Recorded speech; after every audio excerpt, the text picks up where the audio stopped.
Hello, my name is James Vonhoff and I will be discussing identification of risks. Where does identification risks fit in? So within project risk management, you need to identify risks. So as a whole, project risk management sets out to increase the likelihood and impact of positive events and decrease the likelihood and impact of negative events. So identification of risks can occur at any stage of a project, and all personnel involved within a project, your managers, your stakeholders, your contractors, everyone should be involved in identification of risks. Identifying risks can help increase the safety on your worksite or in your office. It also helps to minimise cost blowouts, and it can lead to an increased integrity within your company.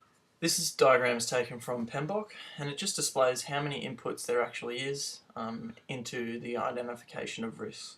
So the types of risks may be found in these documents, so such things as your high-risk tasks, your physical, your safety to personnel may be found in your schedule management plan, may be found in your work breakdown structure. You also have your budgeting, so this may be found in your cost management plan.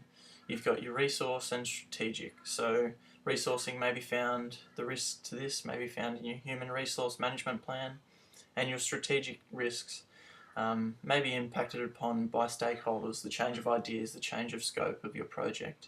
And then you've got risks associated with the compliance of your project, so such things as your legal obligations, your structural, and then your environmental. So how do you identify risks? There are many techniques, and on the left the docket is a step back and take 5.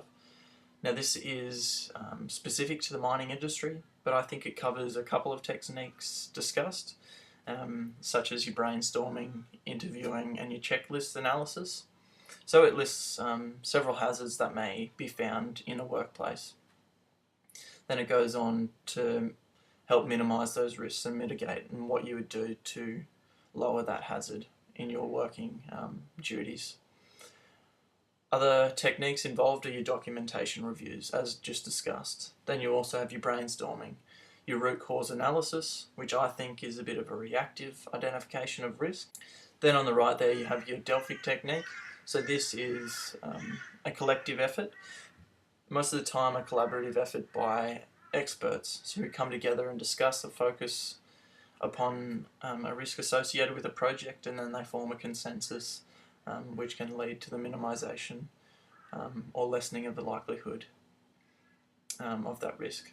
You've also got your checklist analysis, your assumption analysis, diagramming techniques, and expert judgment, which are self-explanatory, and then you have something called a SWOT analysis. Now this is strengths, weaknesses, opportunities, and threats. This identification of risk happens at an organisational level, so an organisation needs to set out to identify their strengths, which then lead to opportunities, and they also need to identify their weaknesses, which could be the threats and risks associated with their working practices. The output of identifying a risk is the risk register. Now the risk register is a cumulative document. It details the risk analysis and the potential responses to those risks. Depending on the duration of your project, or if it's an organisation's risk register, they can be a large document. Highlighted here in this example is your risk and critical control register of a company.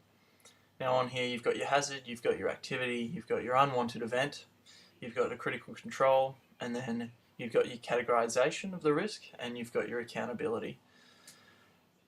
Within this risk register is your categorisation of a risk, and this can happen in a risk matrix, and this is discussed in qualitative risk analysis, which is the next part of project risk management.